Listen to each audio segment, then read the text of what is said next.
I'd like to welcome everyone to this important event as we approach the end of what's been a really wonderful National Volunteer Week. It's been busy, it's been engaged, it's been exciting, it's been diverse in its experiences.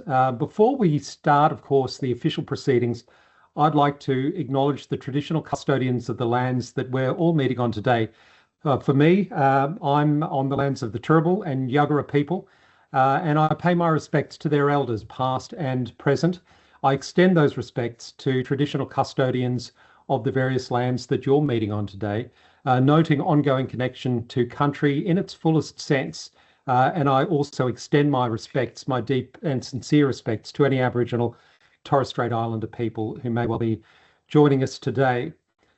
Today, we come together from across this country during National Volunteer Week to celebrate the spirit of connection and the extraordinary impact that volunteers have in building thriving and inclusive communities. Volunteering Australia is really proud to lead National Volunteer Week, but it's your stories and your engagement which have made it a success this year, as it is each and every year. We've certainly loved seeing the faces of volunteers on social media and hearing the stories of volunteers being interviewed by media outlets throughout this country. It's really fantastic to hear those stories, to see the faces and to feel the energy and excitement and commitment that volunteers bring to community each and every day.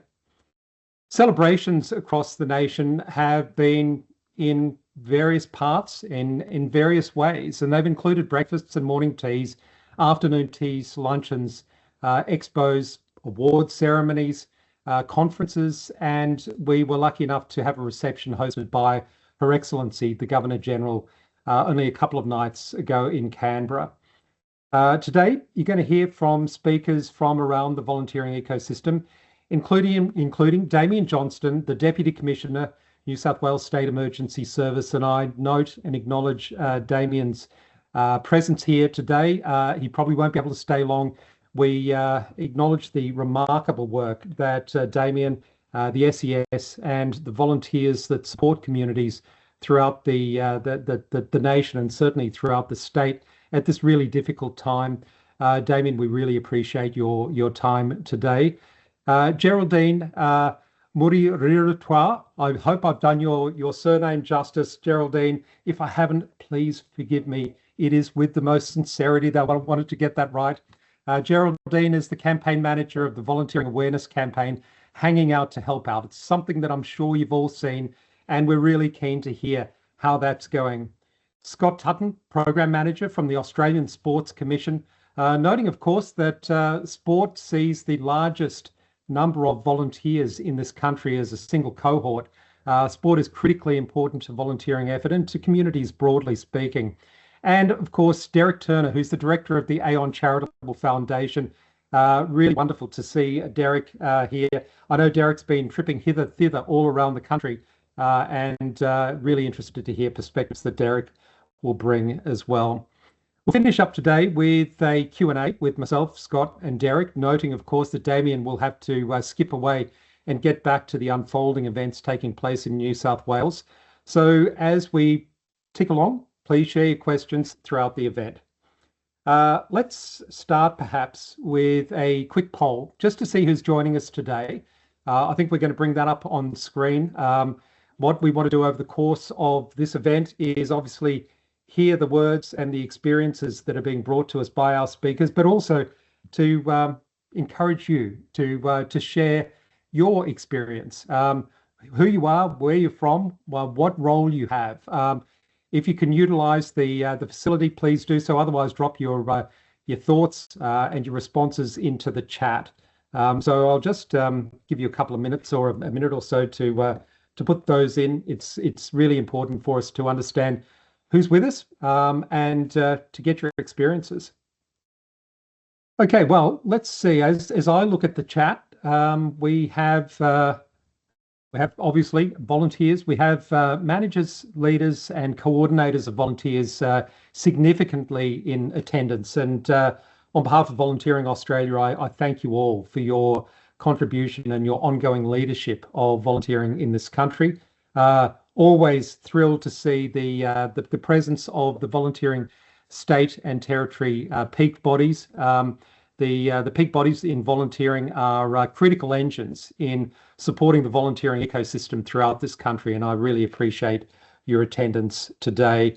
Volunteering support services, volunteer resource centres, and volunteer involving organisation staff from around the country, thank you so much. Employees, representatives of private companies, we want to see more and more private companies becoming involved in volunteering, not just through corporate volunteering programs, which are so essential to community and supporting volunteer involving organisations, but also in terms of direct support for volunteer involving organisations outside of the contribution of employees. And then, there's the inevitable other, which is an important category. Lots and lots of people coming in, and we really appreciate your responses to that initial poll. So perhaps without further ado, let me introduce our first speaker, noting, as I said before, that Damien has to run away. Damien Johnston, over to you, sir. Thanks very much, and allowing me to go first as well today. We are in a busy time with this week, but it was an important commitment, especially with Volunteer Week, that I wanted to make sure I was able to talk today and really talk how wonderful volunteering and our volunteers are as well. So my name's Damien Johnston, as you can see on screen. I'm the Deputy Commissioner of New South Wales State Emergency Service. I joined the service in January 2021, come from a healthcare background, and lo and behold, certainly in New South Wales, it started raining in 21, 22, 23, and right now we're responding to significant weather events. And I'll talk about our wonderful volunteers shortly. I just wanted to reflect today on the vital role of our volunteers in all that we do. As I mentioned, especially in our mind at the moment with the current flooding situation in New South Wales. You might have seen some of the media reports. New South Wales SES's 70-year journey. So this year we celebrate 70 years formation as an agency, and volunteering is what our agency is. And also how we marked National Volunteer Week this year. It was a little bit different to normal years. It had to be scaled down a little bit because many of our volunteers are out there volunteering in other communities, but also even our Youth Volunteer of the Year award, who was meant to be at the award ceremony on Wednesday, was deployed the day before, not knowing he'd won it. So, as I mentioned, SES began as a civil defence movement in the 1950s. Over the decades, it's become and evolved into what we know it today, an emergency response capability powered by volunteers.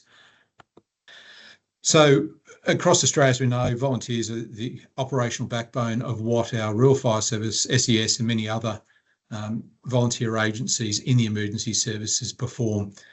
Just in New South Wales, you've got the Rural Fire Service, Volunteer Rescue Association, RFS, many others that support their communities through volunteering. We could not respond and support the communities in the way that we do without our volunteers. They're selfless service, and 90% of what our SES volunteers do is actually training. So you might see them out now, you might see them in footage. To be the professionals that they are, to put in the hours, many of our volunteers put in 20, 30 hours a week. Some others are not able to give that, and we need to make sure we adapt, and I'll talk a little bit about that with modern volunteering, that we can take the hours that they can do and have flexible volunteering to make sure we meet their needs in delivering those services and support. We have at the New South Wales SES more than 11,000 volunteers, supported by a contingent of around 600 staff. I feel very proud to have my position to support the volunteers. And I said a few words around that on Wednesday as we celebrated what is, talk about WOW Day. It's the Wear Orange Wednesday, which is an SES celebration. It happens around the nation as well. So as I mentioned, this year, 70th anniversary of New South Wales SES. It was formed through some flooding that was in Maitland and then expanded out and is now a national service born out of the Civil Defence Organisation. Our members train significantly. We have different roles within that. Some people hop on roofs, some people are on chainsaws, in flood boats, in water, and many others are organising the training, supplying sustenance, helping out in many different ways. We don't have a retirement age. which is really important. We have people from as young as 16 through to much older. I won't state their ages, but I have provided service awards to people that have served more than 60 years service. I can't believe, I'm just humble when you get to hand out those awards, that they have given that much time over that many years to support their community. What does volunteering mean to the SES? Well, it is about everything. What we are a volunteer-led organisation. The staff are there to support our volunteers, and ultimately we're delivering services to the community. So that's what we're about. We're there to support them, and in doing so, many of our staff get great satisfaction and self-worth from supporting those volunteers and what they deliver. For our SES volunteers, they support their local communities. They get to know the communities and the risks as well. And they're a trusted name. As you know, Orange Army out there and the Orange Angels are very well respected by the people within their community. So earlier this week, we did, obviously, well, the whole week we've been celebrating National Volunteer Week, somewhat in a different way. But on Wednesday was Wear Orange Wednesday. So Wear Orange, we encourage the community to wear a splash of orange to celebrate our SES volunteers in particular and show their appreciation. We normally have morning teas, other local celebrations, allowing our volunteers to celebrate within their communities. That has only happened on a very limited basis this year because many of the volunteers are going to other communities in the mid-north coast. We also had a truck that's toured around New South Wales called a Truckload of Thanks, where people in the community have been able to sign and offer messages of thanks to our volunteers as well. And that truck arrived, it's one of our operational trucks, at our headquarters in Wollongong on Wednesday.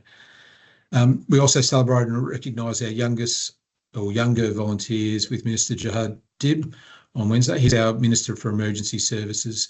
And as I mentioned, the prestigious award to our Young Volunteer of the Year award. We do need to make sure we encourage our young volunteers to take over, continue supporting in this challenging environment, making sure that when people are busy and got other commitments, that we maintain our volunteers. We have been fortunate to increase our volunteering over the last 2 or 3 years. I think with a lot of the flooding and a lot of the relevance, people have wanted to give back to the community and put their hand up. I chair the Diversity Inclusion Steering Committee. We very much focus on inclusion, equity and diversity. Our members are a reflection of the communities they operate on. And I'm going to pinpoint one particular unit that just comes to mind, Gadooga, which is in Western New South Wales. Last I remember, pretty much most of that unit were female. Most of them were Aboriginal and Torres Strait Islander as well, very much reflecting the community that they operate in. We have that throughout our communities. Some of the other communities in Sydney, for instance, a lot of the members reflect their community. That's really important from an engagement, from filling the needs and supporting that diversity.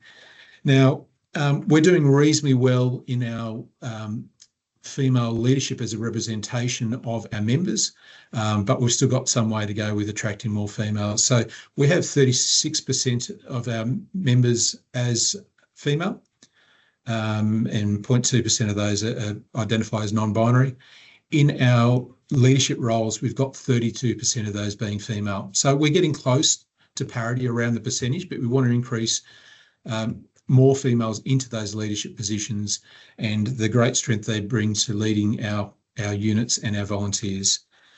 We've got 4.2% of our volunteers identifying as Aboriginal and Torres Strait Islander background, which is quite a reasonable representation based on the communities. We are increasing that.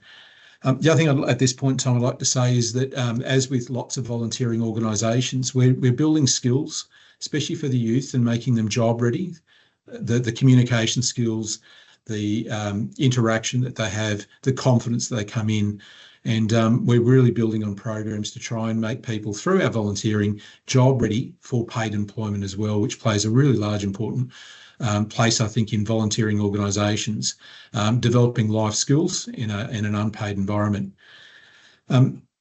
As we honour our past and look to the future, we'll be celebrating our 70th anniversary this year. We very much value that safe, inclusive environments where our volunteers can thrive and lead in our environment. And you're seeing the relevance of our volunteering out there in the mid-north coast. They are out there, they are impacting on their family and friends with their time away. They do that day in, day out with their training. The employers We thank the employers for allowing them to go out and do what they do, leaving their home locations and supporting their communities and other communities as well. Some of these volunteers are self-employed, so it impacts on their livelihood, their income production, and I'm just amazed at the work that they actually do. So talking on behalf of the New South Wales SES and our colleagues from other SES and volunteer emergency service organisations around, I'm going to take this opportunity to say thank you to our volunteers for the skills that they have, their compassion, their resilience, and what they give back to the communities well, for me, New South Wales, but across Australia, and that 70 years that we've had in volunteering in our organisation. Thank you for bringing this forum together and allowing us to continue to celebrate our wonderful volunteers throughout the nation. And just in finally saying happy National Volunteer Week at the end of this week to you all. And thanks for allowing me to chat with you all today. As I noted, you've got to run away. You've got a busy day ahead of you. I think SES is one of those organisations within the volunteering ecosystem that is so fundamentally important. I'm a member of the SES Brisbane Metro. It's an organisation I'm really proud to be part of. We're going to put up another poll, and that's just basically to ask you how you're celebrating National Volunteer Week this year. I mean, we see, and I mentioned earlier on that there are lots of different ways that people celebrate the week. And it's always interesting to hear about how people are approaching the week, how you're focusing your time. So we've just put that up there. Held an event to thank volunteers, posted and shared content on social media, so important given the prevalence of social media and its ability to be able to influence people. Gave gifts to volunteers. Volunteering is so often unacknowledged within community, and it's a great opportunity for us to be able to say thanks, to acknowledge the work that's done, the connection to community, and the ability to be able to deliver on organisational mission and the need within community itself. Putting up posters around the workplace, certainly for the workplace is a great place to recruit volunteers for those people who aren't already doing it. For those for whom it makes sense, a little bit of awareness is always great, and sharing information. So as those results come in, you'll see them in the chat.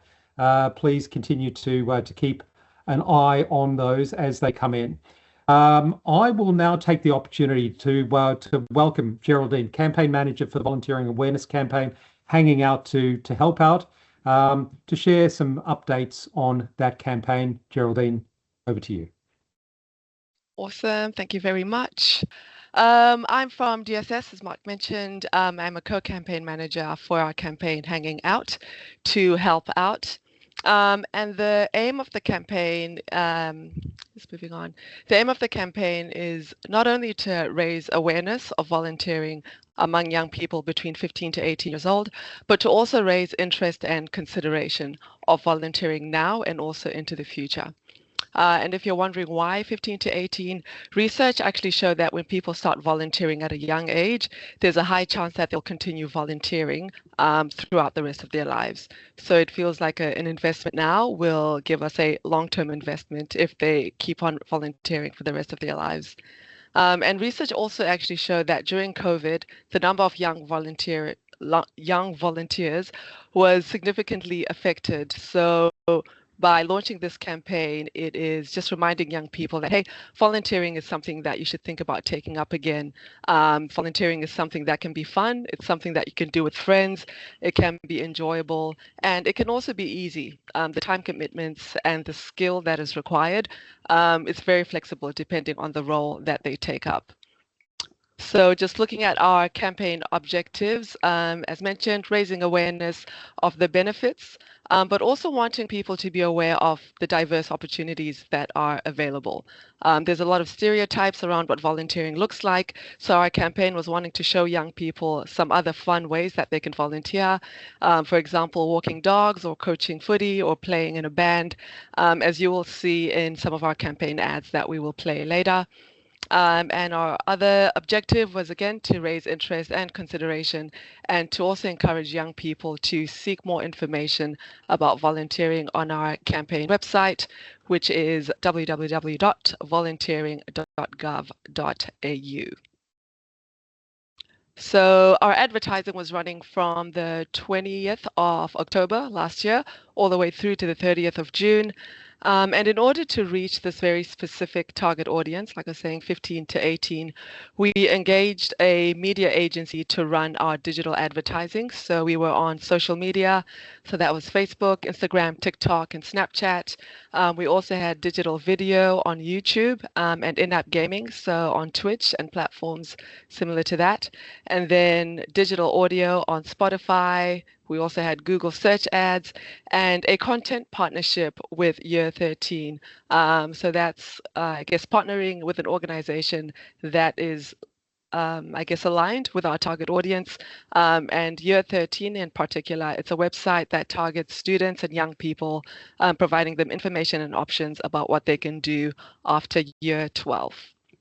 So now I'm going to play 2 of the campaign videos, and then I will be back to talk about some PR activity. Awesome, there we go. And if you're wondering why they are so long, apparently 15 seconds is the sweet spot to get 15 to 18-year-olds to engage with your content without boring them to death. So yeah, they do feel quite short, but research guided us in this decision, and we've been seeing good results so far. So looking at the PR component of the campaign, we engage PR agencies to manage activities for our mainstream, multicultural, and First Nation audiences. And generally speaking, they'll do things like stakeholder engagement and outreach, media pitching, and developing resources to promote the campaign. So for us, that would be information for volunteers and for volunteer organizations. That's generally what we'd engage them to do. But we've also done a few other additional things that have been really interesting to develop and roll out. So we've developed a lot of case studies where we're using campaign ambassadors to tell their stories about volunteering. So these are real life volunteers sharing their experiences and encouraging other people to give volunteering a go. And I've got a couple of videos as well that I'll share at the end of this, time permitting, but it'll just give you a taste of what the videos look like and how they've been able to influence other young people. We also engaged First Nations influencers as well to share their stories. And just because of their bigger platform as well, we were able to use them to raise awareness for the campaign. We also held an online panel discussion that was targeting multicultural audiences, which is great. We had past volunteers and volunteer organizations on a panel speaking to international students and just encouraging them to volunteer because I guess for starters, volunteering would help them integrate into Australian culture in general, but also they'd learn skills and things that can help them boost their resume for future employment after they finish their studies. We have a website that I mentioned before, volunteering.gov.au, where we house all of these campaign assets. But a really cool thing on the website, we have a Seek Volunteer widget where people can go in, put in their preferences, and it'll give them options of volunteering opportunities that are available close to them. And since we've launched the campaign, we have had over 360,000 people visit the website at almost 1 million views. And that widget that I was speaking about before has received over 6,000 applications. So we are pretty happy with how the campaign's going and really proud of the work that we've achieved so far. And to finish off, I'm going to play one video from our campaign ambassadors. His name is Sam Stubbs. He is a footy player and he volunteers on his family farm in regional Western Australia.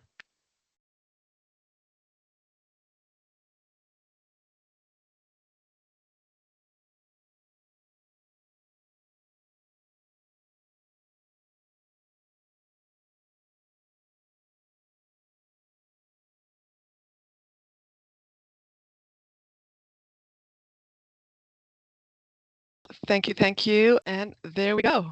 If anyone has any questions or would like to know more, you can find us at campaigns@dss.gov.au or visit our website to see more. Awesome. Thank you. Geraldine, thank you so much. It's been a fantastic initiative. And I think, as we see that volunteering is changing, as communities are changing, we need to think about things in a contemporary sense, in a new way, and approach potential volunteers in ways different to the past. This particular campaign really puts a spotlight on that. and it's been really successful. So again, congratulations on that, Geraldine. Thank you for taking us through it. I think it's a nice little segue to talk about diversity, the importance of diversity within Australian community.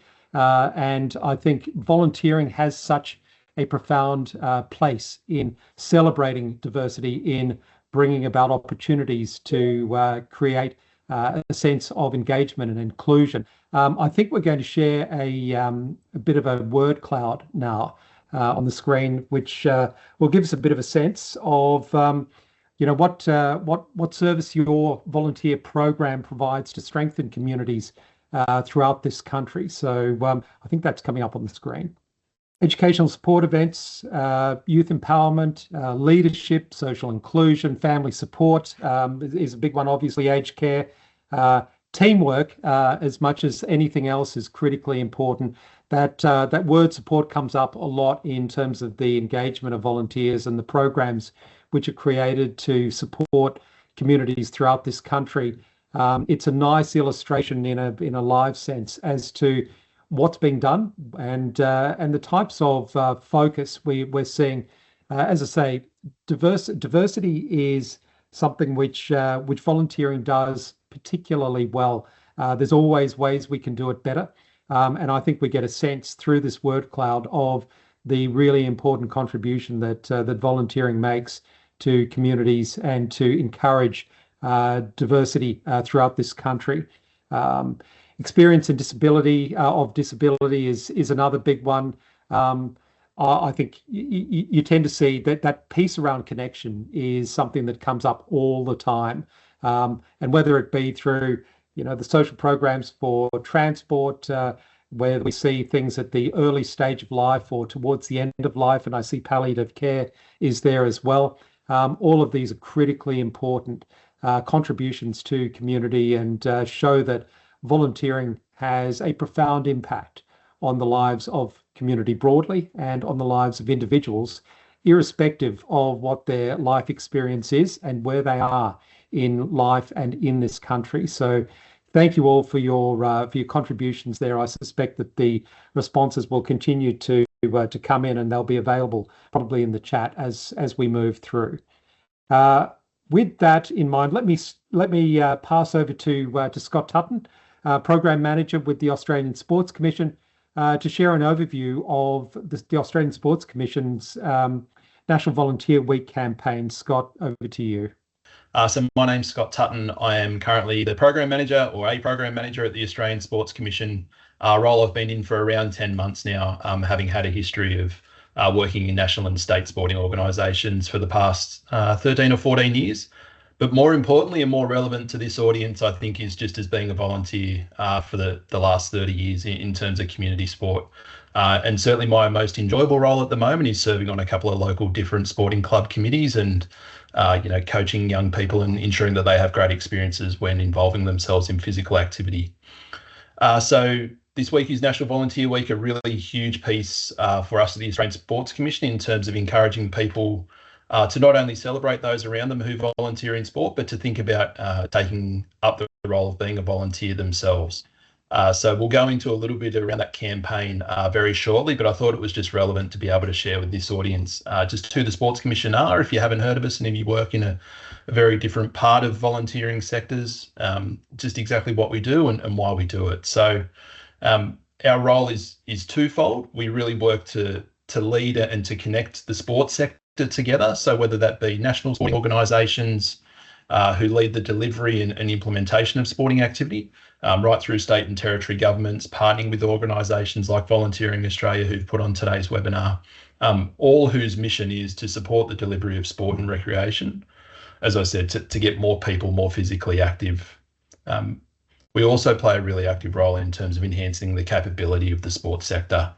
So whether that be developing frameworks and resources and toolkits to use, or simply lifting the awareness of those through different campaigns and content is certainly a key part of the work that we do. And one of the key tenets that you can see there on the bottom left, and apologies for the small text, on a Friday at lunchtime, and what's been a very big and busy week for a lot of people on this webinar, is the implementation of a 4-year Sport Volunteer Coalition Action Plan. So essentially what that is a 4-year plan. It was implemented back in April of 2022, so before my time in joining the Australian Sports Commission, but really with a vision to ensure that people from all walks of life have an opportunity to make a contribution to individual, community and to club goals in a way that suits them. And that individual focus is really important to us as an advisory group, being the coalition, and also as the Australian Sports Commission. For too long, I think sport has been reliant on people giving service and performing tasks, and what we want to be able to see is a real balance in that value exchange between the value that is afforded to a volunteer and the value that is afforded to sport or to a local community organisation, because I think everyone on this call who either leads volunteers, coordinates volunteers, is a volunteer themselves, understands that there is a whole raft of benefits that are felt by people, and Geraldine showed that so well through the campaign videos, particularly with Noah there at the end, which is a ripping video in terms of just being able to highlight the benefits that are felt by the volunteer from their inclusion, as well as the benefits that are received by surf lifesaving and the broader community in keeping our beaches and our coastlines safe. So we're implementing this Sport Volunteer Coalition Action Plan on behalf of 2.8 million volunteers across the country who volunteer in sport. It's a phenomenal number. We are phenomenally lucky to have the amount of people that we do who help, and that is quite often the way that they refer to themselves. They refer to themselves as helpers, regardless of whether they hold formal roles or otherwise. They're all just pitching in to help. The motivations behind that help vary greatly. There will be some of the more typical ones that you can imagine. We want to give back. It was an experience that I had as a child participating. I want to make sure that my sons and daughters are able to have that. But for sometimes it's when you've moved interstate and you're needing to make a new connection or embed yourself in a new community. Sometimes it's employment or vocation related, and you're looking to build skills or to build networks that are able to then facilitate your movement into a particular career or a particular part of a career pathway. And we're really fortunate that provides opportunities through sport to be able to do exactly that. So our Sport Volunteer Coalition Action Plan on the left there is a really key part of the Play Well National Participation Strategy, which sits over the top of all of the work that we do in activating community sport. But we're also really proud to be a lead delivery partner in the National Strategy for Volunteering Action Plan of 2024 through 2027 through the delivery of Play Well. So how are we celebrating National Volunteer Week in 2025? So you may have seen, if you've been perusing social media and follow any kind of sports accounts or otherwise, the continued use of the 3 Cheers for Volunteers campaign, which is now entering, I think it's 3rd or 4th iteration. We've also got the evolution of that campaign into the development and the release of our National Volunteer Map, and I'll give you a sneak peek into some of that in just a minute. But we're also ensuring that we amplify a lot of the storytelling that's happening from across the broader sector.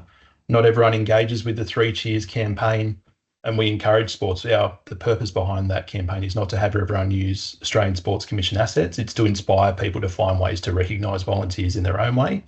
Sometimes that will be through the use of the assets that we've provided, but importantly, it's also just encouraging them to think about how they can take that initiative and make it grow and evolve into things that are super meaningful for their organisations and their local communities.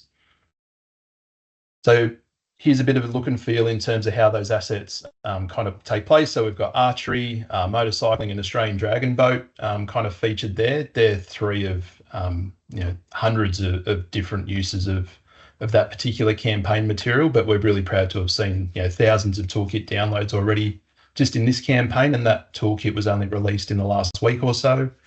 We've had over 400,000 views of our volunteering stories across different social media platforms and millions of social media impressions. We make sure that those assets are available for use for national and state sporting bodies, state and territory governments, all the way down through to our local clubs. And there's just a really quick snapshot of just some of the implementation, as I mentioned just a second ago, in terms of views on web page and downloads of the toolkit. So the National Volunteer Map, this one's really exciting for us. We developed this map on behalf of the sector for them to be able to use in its entirety.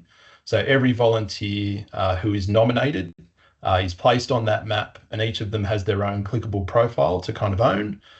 We are able to then filter that map by state and territory, by sport, and also by role. So you have an opportunity to select whether you hold a formal role like a president or a secretary or a treasurer or a coach. But quite often what we see is people are being nominated onto that map as an all-rounder. and that won't be unfamiliar to a lot of people who have been involved in community sporting settings. It's not uncommon to be the cutter of oranges, the parking attendant, the local coach, and sometimes the president. And yeah, you might be playing a role in writing grant applications and fostering sponsorship opportunities as well. So we're seeing the all-rounder come up a lot more than a lot of the other more specific role types. So this is a quick look at the map. So as you can see, all the filters are available there down the left-hand side, and we are able to randomise a featured volunteer. So we've got Jess from Muckenbooden Netball Club in that featured volunteer slot there at the moment. So right out in regional Western Australia, and Muckenbooden actually has a feature story in it as part of our paid campaign that is amplifying this particular initiative. But you're able to click on each and every one of those little photos across the country, open up to see exactly who that volunteer is, their club, but most importantly, I think the impact that volunteering has on them and also on their local community. And it's made for a really nice little storytelling piece for us. And I think importantly there is two things. So once you're able to click on each of those little profiles, you're able to then generate a social media tile, which I'll show you in a second as to how that plays out. But it also gives us a really strong bank of user-generated content to be able to use for future storytelling as well. So the intent is not for this map to just live for the duration of National Volunteer Week. We actually feel like this is something that can live year-round for sport volunteers, but it also has some real application for us in terms of other initiatives that are coming out of the Australian Sports Commission and the Australian Institute of Sport. So it could be used for things like storytelling around athletes come Winter Olympics, or around future Olympic and Paralympic Games or Commonwealth Games or other major events where we can start to really elevate the people behind the activity at whatever level that takes place. So I've just pulled out a really quick snapshot. So this is Alistair. Alistair is actually the president of my local golf club out here in regional Victoria. So as an example of how the story comes out, so on the left is the profile that would emerge on the map itself, and on the right is the social media tile that is then produced for me to be able to share and show that recognition to everyone in the local community. I threw it on our WhatsApp group for our golf club last night, and I think I've already been outdone by the amount of videos that are just being done by local volunteers within our golf club. But yeah, it was a nice piece for him, and standing there with the gold shovel in front of our clubhouse, which is unfortunately in ruins, but he's been behind the push to secure funding to rebuild that clubhouse for us, which is amazing. So really quickly, just back to the numbers. So what we're seeing in terms of the map specifically, we've had 15,000 views of the map since it released publicly on Monday morning. And we've got around 500 stories at the moment, which I think is only being held back at the speed in which we can approve all of the different nominations, which has been fantastic. So if you are interested in having a look at the map, I would encourage you to do that as an outcomer today. Go and jump on volmap.aussport.gov.au. If you know someone in your local community, or even someone who may have contributed to you growing a love for sport in the past, jump on, you can nominate them, it takes about 30 seconds, and then you can have them on the map, literally, which would be fantastic. So that's all I've got for you for today. But yeah, would certainly encourage you to throw a like on any post that you see celebrating volunteers in sport, and yeah, go and nominate someone on the volunteer map. Thank you. Thanks so much, Scott, and thanks to the Australian Sports Commission as a key and really valuable partner of Volunteering Australia for your ongoing support of volunteering and community throughout this country. You would have seen in the chat that there's a link to the map, as well as some other resources, and I encourage everyone just to jump on, have a look. It's a fantastic initiative and one worth celebrating, not only during this week but henceforth. I think we've got one more word cloud to bring up, and I think that is, what's one word that captures the spirit of your volunteer community? Okay, caring. Well, it tends to be almost a word in every sentence. Dedication, of course. Generous-hearted, committed. Humble is something that we not only hear but see from volunteers on a constant basis. People who give selflessly of their time and their energies to community to ensure that the lives we lead, the communities in which we live, are stronger, are more connected, and obviously it's critical to the well-being of communities moving forward. caring, passionate, kind-hearted, joyful. Togetherness is something as well. Big Hut's heart. And of course, that word connection, which is critically important in our everyday lives, certainly in the context of National Volunteer Week this year. Feel free, please, to continue to put those in as we move forward, and you'll see those in the chat, I'm sure. So let me pass, with that in mind, over to Derek Turner, Director of the Aon Charitable Foundation. I'd like to thank Aon for their ongoing commitment to and support of National Volunteer Week. Derek's going to speak a little bit about how Aon celebrates the week and some results from a recent survey that Aon has conducted. Derek, to you. Thank you, Mark. Appreciate it. Thank you for having me. Well, I am just conscious on time as well, so forgive me. I will whip through this as quickly as I can. I'm sorry to say I don't have any videos, which I can say have been unreal. I was smiling the whole way through them, even Scott's one that we couldn't see, but looking forward to seeing that be sent around after as well. So I'm the director of Aon's Charitable Foundation. I also work with Aon's not-for-profit team. Aon's the primary sponsor for National Volunteer Week. We're an insurance broker who's been in Australia since the 1940s. And we've been working within that not-for-profit and that not-for-profit disability sector for about 40 years. But we've also been partnered with the VA for over 30 years as well. It's one of our longest partnerships. It's one that we're most proud of as well. Look, today I don't want to focus on insurance. I mean, it's National Volunteer Week. It's not the time to talk insurance products. It's time to celebrate the work that volunteers and charities do. So what I want to do is talk about our relationship with VA, about Aon, away from insurance products, what we're doing to support our communities. I think something corporations aren't overly visible about is our own volunteer culture and the work that we do to ensure as a business and through our staff that we're connecting and having impact with local communities as well. So between the roles I have in that Aon, two areas that I feel quite passionate about is education and support. It's all about how we educate not just industry bodies, but also individuals themselves as well. How we can advocate for them in an area where there isn't really too much knowledge around insurances. There's also a large volunteer culture at Aon as well. So over 5,000 volunteer hours are completed each year by over 1,000 colleagues. And as a whole, including staff, last year we donated upwards of $400,000, which is typically on the back of natural disaster support.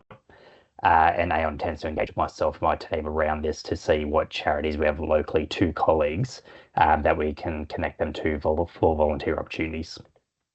Oops. Now, the Aon Charitable Foundation, or the ACF as we call it, is there to leverage Aon's human, intellectual, financial resources to have long-lasting impacts in the community.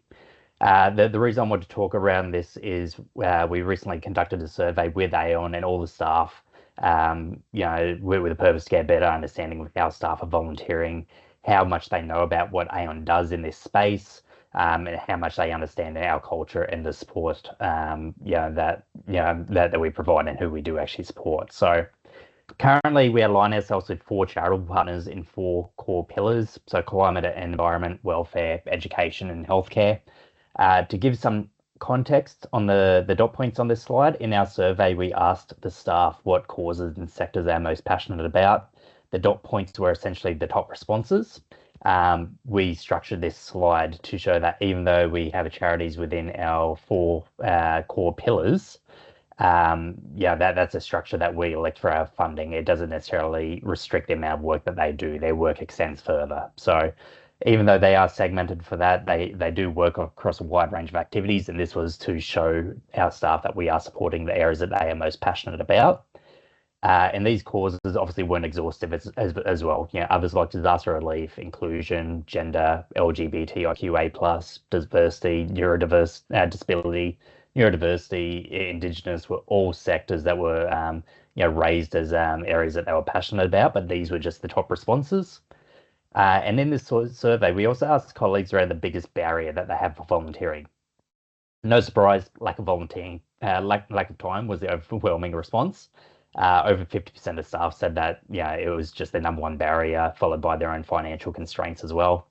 In Aon, we have, like most businesses do, a volunteers leave day policy, which means that as a staff, you can take 2 paid leave days to do volunteering, and that does not affect their annual leave. Last year, 65% of staff did not take that day. And that's supportive of the barriers that they face around lack of time and financial constraints. However, in another question, we found that 40% of staff actually volunteer in their own time. So that raised a very interesting scenario in that it's not that people weren't volunteering, they just aren't finding the time to be able to do it potentially within their work weeks. But we also found that they were wanting to do it within their own local communities as well. So what have we done about this? So the main change we're looking at doing is that we're going to change our volunteer leave policy. So we're seeing 40% of people volunteering outside of AON in their own time, but they're also saying that lack of time is the biggest barrier. So to make that easier for people, we're changing our policy so that you can now use the volunteering days for any charitable activity. In the past, it had to be an AON organised activity where we were supporting our partners, but we're expanding that out so that they can now volunteer where and how they want to. It will make it easier for people to focus more on opportunities in their local community if that's where they want to help out. And it helps get around those time constraints as well, as they can still use it as one of their paid leave days rather than personal time. The second major change we're looking at, which was actually the catalyst for this survey, was to make sure that we're doing this change right, is we're going to review not only our charitable partners, but also how many we have. We haven't had an increase in funding in about 10 years, and money went a lot further 10 years ago than what it does now. And from the survey results, we're seeing that people are volunteering a lot more for smaller local community charities. So as a result of that, we're going to submit an application for increased funding, but we're also going to distribute that differently as well. So instead of committing ourselves to larger national charities, we're going to decrease the number of national partners that we have and redistribute those donations into something more like $10,000 grants to local charities. And that's going to go so much further than supporting those national charities where they do have quite a healthy amount of funding, but redistribute that to the local charities where it's going to have a bit more of a long-lasting impact as well. And ultimately, that's the goal of the foundation as well, to have long-lasting, meaningful impact in the communities. In the spirit of National Volunteer Week, I really just wanted to talk around that so you can see the impact that we're trying to have with our staff and the communities, not just in the form of a broking perspective, but from other support as well. Now, look, now's the time I should have probably been talking about volunteer insurance, but I'm also aware that we are well and truly over the time that we were probably hoping to be at for this session. So Mark, what I might do is I'll leave it there. I'm very well aware that we wanted to get to a Q&A part of this call, so I think better if we get to that and connect with everyone on the call. Great. Thanks so much, Derek. Derek said he didn't want to talk too much about insurance. AON's been a key partner for Volunteering Australia for a long, long time. There's very good reason for that. They're experts in insurance when it comes to volunteering and volunteer involving organisations. For those who don't have a connection with AON, I encourage you to get in contact with them. They are very giving of their time, as volunteers are also. But thank you, Derek, for your presentation. We did want to go to a Q&A really quickly. I note my very poor chairing of this session, but I think we've all enjoyed the contribution that presenters have made. I think we were going to do a Q&A, which was going to talk through your experience of how volunteering fosters community engagement, and I think we were probably going to have some responses through the Q&A button, perhaps. I'm also mindful of time, and these days are always busy. So if people do need to leave, please feel free to do so. I'll try and wrap this up really, really quickly. I think actually, given we've got 1 minute to go, I might wrap this up and just say to everyone, thanks for coming along. Thanks to our speakers, to Damien, to Geraldine, to Scott, and to Derek. I want to acknowledge Volunteering Australia's foundation members, the state and territory volunteering peak bodies, for their collaboration, for their ongoing leadership of volunteering in this country. It's critically important. We want to thank our sponsor, AON Australia, for their ongoing support of National Volunteer Week. We also want to acknowledge the continued support, which is really, really valuable, of the Department of Social Services.